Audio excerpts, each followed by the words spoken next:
নাও, আমি আমার গার্লফ্রেন্ডকে বিয়ে করে নিলাম। এবার আমার তোমার থেকে মুক্তি চাই।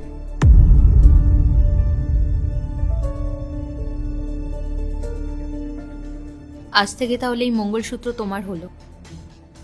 এতদিন যেই ঘটনাটা আমার পেছনে হচ্ছিল, আজকে তোমরা দুজন সেটা সামনাসামনি করেই ফেললে। তাহলে তো আর আমার কিছু বলার থাকে না। আশা করব তোমরা দুজনেই খুব ভালো থাকবে। আমি যাচ্ছি।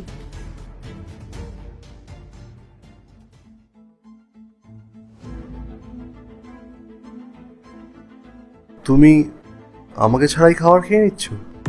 তা নয় তো কি, তোমার রেডি হতে টাইম লাগছিল, আমার খিদে পাচ্ছিল, আমি খেয়ে নিচ্ছি। বলছি, আজকে আমার অফিসের ক্যান্টিনটা বন্ধ থাকবে, তো ওখানে তো লাঞ্চ করতে পারবো না। তুমি যদি প্লিজ আমার লাঞ্চটা বানিয়ে দিতে। তোমার কি মাথা খারাপ হয়েছে নাকি? তোমাকে তো আমি আগেও বলেছি যে এসব বাড়ির কাজ আমার দ্বারা হয় না। আর তাছাড়াও খাবার বানিয়ে দাও আবার কি? এসব খাবার টাবার বানাতে আমি পারি না, আমি নিজেই বাইরে থেকে অর্ডার করেছি।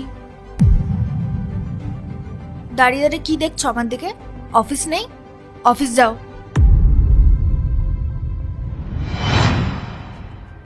রোহান, একটুখানি দাঁড়িয়ে যাও। আমি তোমার জন্য গাজরের হালুয়া বানিয়েছি, এটা নিয়ে যাও, লাঞ্চে খেয়ে নিও। কি? আমি এখন তোমার বানানো ওই ফালতু গাজরের হালুয়া খাবো?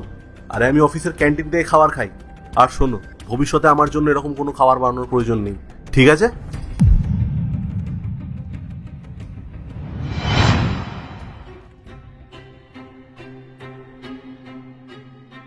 কেমন আছিস দাদা? আরে মনোজ, তুই কেমন আছিস? খুব ভালো আছি। স্নেহা, এই দেখো আমার ভাই এসেছে, মনোজ। হ্যাঁ, তা আমি কি করব? আর তুমি এটা বলো, ও এখানে কি করতে এসছে? না কোনো ড্রেসিং সেন্স আছে না কিছু। গ্রামের মানুষ তো গ্রামেই থাকতে পারে, এখানে কি করতে এসছে? আমি কোনো আদর আপ্যায়ন করতে পারবো না। ওকে যত তাড়াতাড়ি সম্ভব তত তাড়াতাড়ি চলে যেতে বলো। আর আমার লোকজন একদম পছন্দ না। তুই যা, ওপরে ঘরে গিয়ে বস, আমি আসছি। ঠিক আছে দাদা।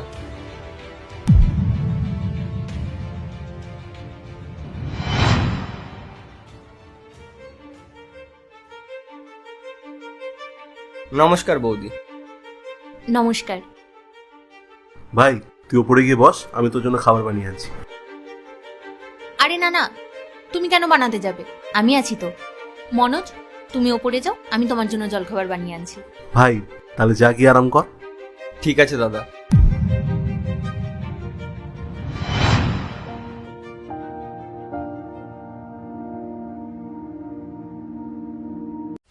পার্ট 2 দেখতে সাবস্ক্রাইব করো ভেলকু 78M।